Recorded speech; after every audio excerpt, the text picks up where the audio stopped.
يا الله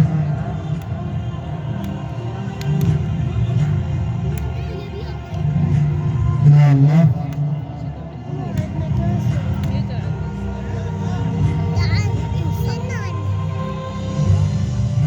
يا الله حسن كريم يا أهل البيت، يا الله السلام على سيد شباب أهل الجنة مولاي الحسين بن علي يا الله عليه السلام. يا الله السلام على المكسور ضلعها، السلام على ولدته الزهراء، السلام على جبل الصدر زينب عليه السلام.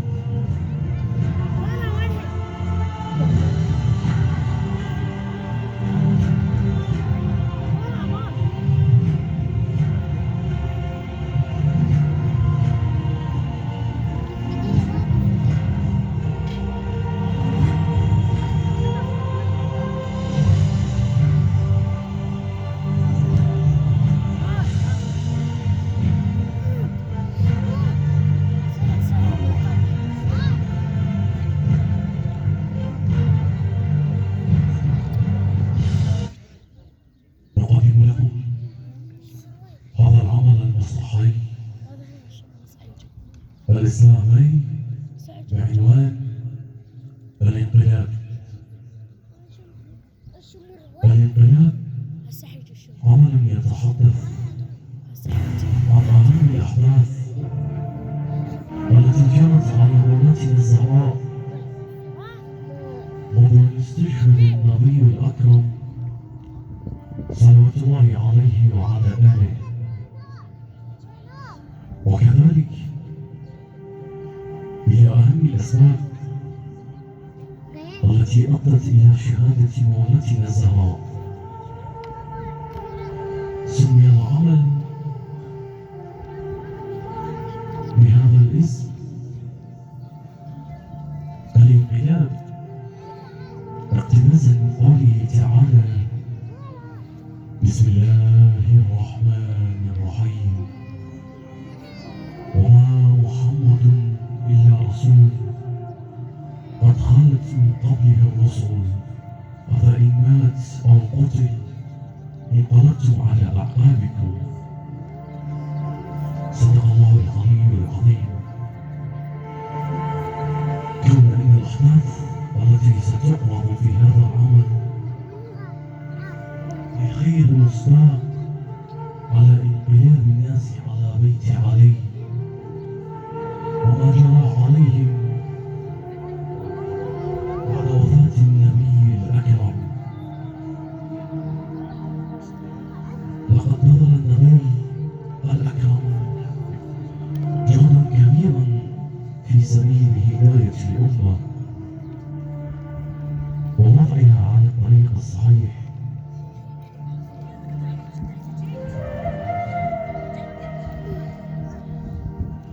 ووضعها على الطريق الصحيح، وقد تحمل في تلك الجهود ما لم يتحمله أي نبي قبله، وهو القائل: ما أوذي نبي مثل ما أوذيت. فاضطر صلوات الله عليه وعلى آله إلى بيان مكانة أهل البيت عليهم السلام ومقامهم عند الله سبحانه وتعالى وضرب شتى، فمرة بالفعل ومرة بالقول. وقد ضجت كتب المسلمين من الفريقين بهذا الصدد من أجل إعداد المجتمع الإسلامي من ذاك إعدادا يرقى إلى مستوى تقبل مفهوم الولاية وخلافة النبي الأكرم بالطرق السماوية، لا تقبل الشك إلا من كان في قلبه البغض وكان من تلك الأفاعيل التي بينها النبي الأكرم وترجمته الواقعية لما جاء به جبرائيل بمضمون الاستئذان إلى دخول بيت الإمام علي وابنته الزهراء عليه السلام، فكان الذي كان.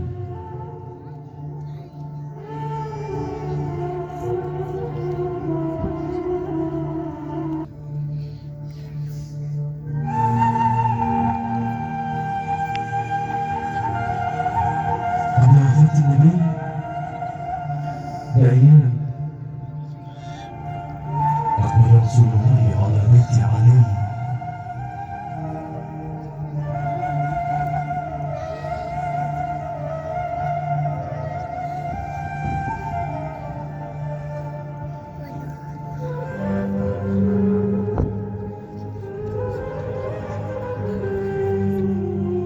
وحينها كان صلوات الله عليه وعلى آله مغموما،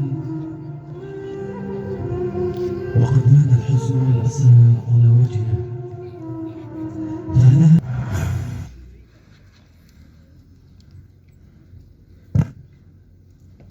وقبل وفاة النبي بأيام أقبل رسول الله على بيت علي وقال: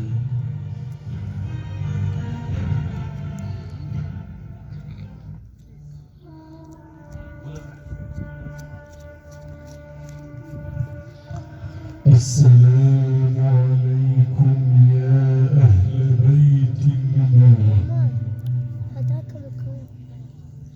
وموضع الرسالة ومختلف الملائكة ومهبط الوحي ومعدن الرحمة وخزائن العلم ومنتهى الحلم وأولياء النعم وعناصر الأبرار ودعائم الأخيار وساسة العباد وأركان النبيين وصفوة المرسلين وعترة خيرة رب العالمين ورحمة الله وبركاته.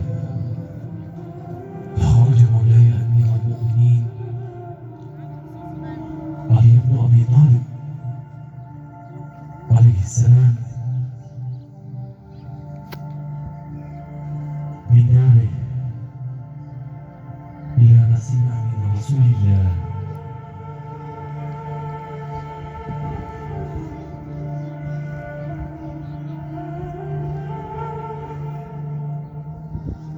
فخرج مولاي أمير المؤمنين وقال الرسول: يا أهل بيت النبوة وموضع الرسالة، يا آل محمد، أتأذنون لمحمد بالدخول؟ فقال مولاي أمير المؤمنين: وعليك السلام يا رسول الله ورحمة الله وبركاته. ما الذي جرى يا حبيب قلوبنا؟ ألست أولى بنا بأنفسنا؟ فما هذا الاستئذان؟ ثم خرجت الزهراء عليه السلام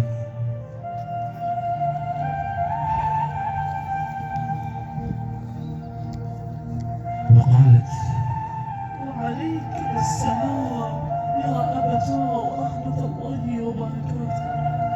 الدار دارك والكريم أكرمك وليس في الدار سرور، وما هذا الاستئذان غافته. ثم خرج الحسنان راكضان نحو جدهما. وعليك السلام يا جدة، أهلا بك يا رسول الله، مرحبا بك يا جدة. فقال الرسول: أهلا بكما يا أحبائي، أهلا بكما يا قرة عيني، حبيبي علي، حبيبتي فاطمة، لا عليكما يا حبيبي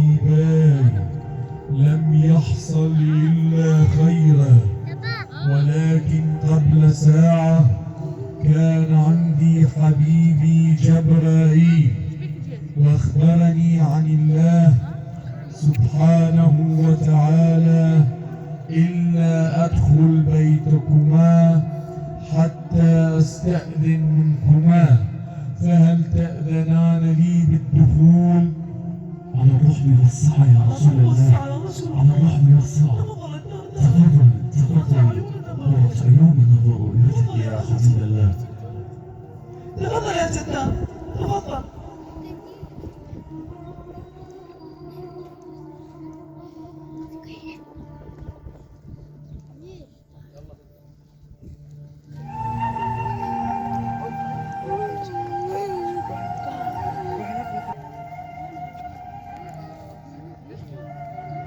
بسم الله الرحمن الرحيم. إنما يريد الله ليذهب عنكم الرجس أهل البيت ويطهركم تطهيرا. صدق الله العلي العظيم. فذهب مولاي الحسين بجنب الماء لجده رسول الله.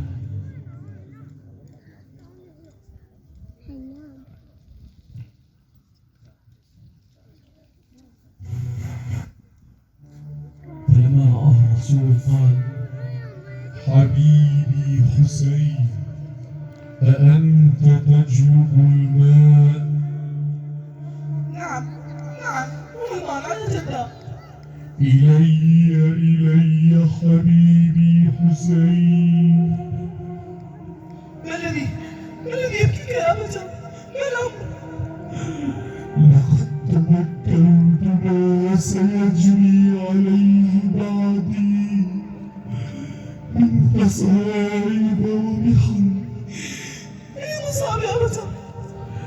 اعلمي يا فاطمة إن لولدي هذا درجات لن ينالها إلا بشهادة، فكأني به يقتل عطشانا وهانا وحيدا غريبا في أرض يقال لها كربلاء، على شاطئ يسمى الفرات، يختلف فيه 80,000 من الناس، كلهم الماء فلا يسقيه قطرة واحدة حتى يذوق الموت غصة تحت غصة، حيث لا ناصر له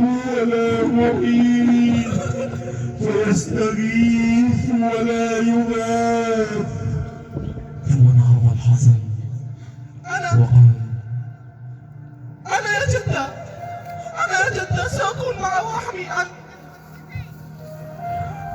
حبيبي يا أبا محمد، نعم الأخ الناصر أنت يا ولدي، لكنك لست هناك بذلك الوقت، فأنت أيضا سوف تذوق المصائب والمحن حتى ترحل عن هذه الدنيا شهيدا مغدورا. الله الله بالصبر يا أخي، إن الله مع الصابرين. فتركهم رسول الله ومشى عنه،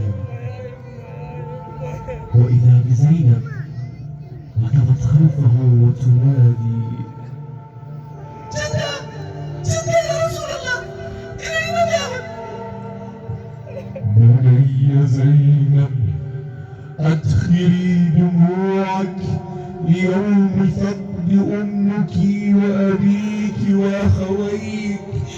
يا زينب، أدخليها ليوم تظلين فيه وحيدة غريبة بني زينب سيكون لك أخا في كربلاء غير الحسن والحسين، وستتجلى فيه كل معاني التضحية والفداء. عيني وتعزي بعزاء الله، إن الله حافظكم وحاميكم ولا يضيع أجر الله أبدا.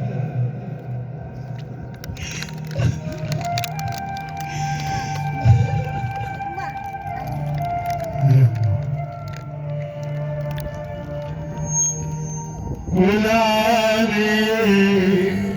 اسمع زينب،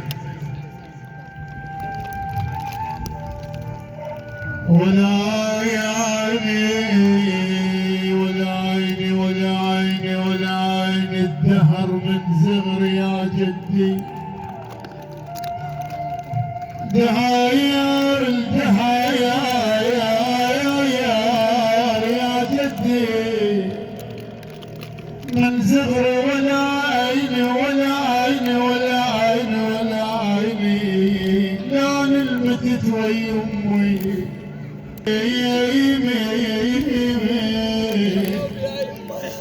رحت ويا اخوتي بالغابرية، رحت ويا اخوتي بالغابرية يا مبري سيرة وعالم همومي، تقول اخويا اخويا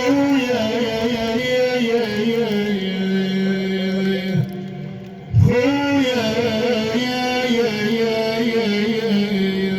يا ابو علي. الله اكبر. زينب جابتها من رسول الله الى فاطمه إلى أمير المؤمنين وإلى الحسن والحسين. مصائب بعد مصائب. الله يساعدك يا زينب. فقالت فاطمة: بني يا زينب، حبيبتي زينب، أبلغي سلام لأخيك العباس وأخبريه بأنني لن أنسى له موقف هذا وسأجازيه عليه بيوم القيامة. فقال رسول الله: علي، فاطمة، حسن، حسين، زينب، الله خليفتي عليكم، اصبروا وصابروا ورابطوا، إن الله مع الصابرين.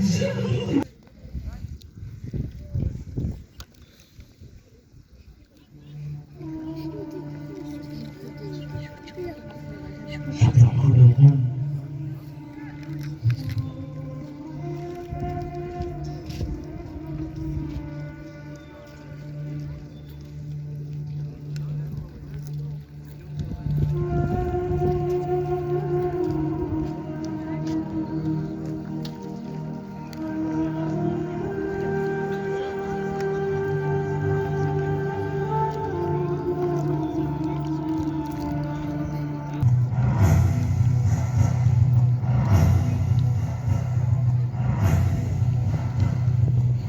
عقد القوم في سقيفة بني ساعدة لاختيار من سيخلف النبي الأكرم.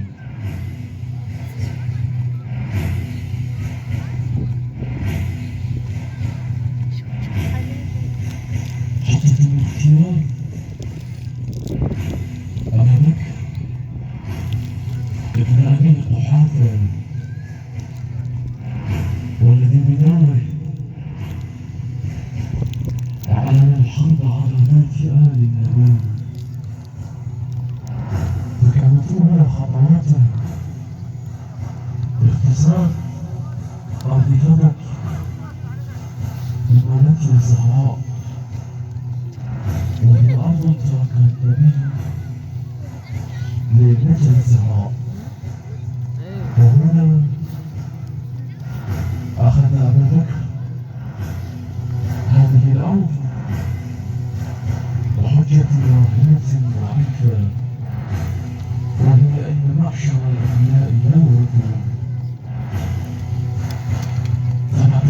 أبا بكر خليفة للرسول الأكرم بغير حق، وأعلن الحرب على آل بيت محمد، وهو يعلم تمام العلم أن هذا المكان ليس ويوم أبا بكر فقد بايعه الناس يا معشر المهاجرين والأنصار، ويوم أبا بكر فقد بايعه الناس. فقال الزبير ويحك يا عمر ما أنت بفاعل. فوثب إلى سيفه فصاح عمر عليكم بالكذب تكفون شره. فصاح سلمة بن سلامة لا تفعل يا زبير. واجتمعوا حول الزبير فأدخلوه إلى سقيفة بني ساعدة ليبايعون أبا بكر إلا الإمام علي عليه السلام. فبينما هم مجتمعون خرج الإمام علي عليه السلام من داره قصد المسجد فرآه عمر فصاح عليه عمر يا علي يا ابن علي طالب بايع أبا بكر فقد بايعه الناس. ابن أبي طالب بايع أبا بكر فقد بايعه الناس. فقال أبي بكر فقال الإمام أنا أحق بهذا الأمر منك وأتمنى بالبيعة ثم أخذتم هذا الأمر من الأنصار واحتججتم بالرسول فأعطوكم المقامة وسلموا لكم الإمارة، وأنا أحتج عليكم مثل ما احتججتم على الأنصار، وأنا أولى برسول الله حيا أو ميتا، وأنا وصيه ووزيره ومستودع سره وعينه، وأنا الصديق الأكبر أول من آمن به وصدقه، وأحسنكم بلاء في جهاد المشركين، وأعرفكم بالكتاب والسنة، وأفقهكم في الدين، وأعلمكم بعواقب الأمور، وأفصحكم لسانا، وأثبتكم جنانا. فعلى ما تنازعون في هذا الأمر انصفونا إن كنتم تخافون الله من أنفسكم، واعرفوا لنا من الأمر مثل ما عرفته الأنصار لكم، وإلا فبوءوا بغضب من الله وأنتم تعلمون. أما لك بأهل بيتك من بني هاشم أسوة حسنة يا ابن أبي طالب. فقال الإمام اسألوهم عن ذلك اسألوهم. فوقف رجل من بني هاشم وقال ما بيعتنا بحجة عن علي وما على الله أننا نقول أننا نوازيه في الحجة وأحسن الجهاد ومحلا من رسول الله. والله لا أقبل قولك ولا أحضر بمقامك ولا أبايع. فقال أبا بكر من يا أبا الحسن؟ لا نشدد عليك ولا نكرهك، لسنا ندفع كرامتك ولا سابقتك ولا علمك ولا نصرتك، ولكنك حدث السن، وأبو بكر شيخ من مشايخ قومك وهو أحمل لتقوي هذا الأمر، وقد قضى الأمر بنا فيه، فسلم له، فإن أمرك الله لسلموا هذا الأمر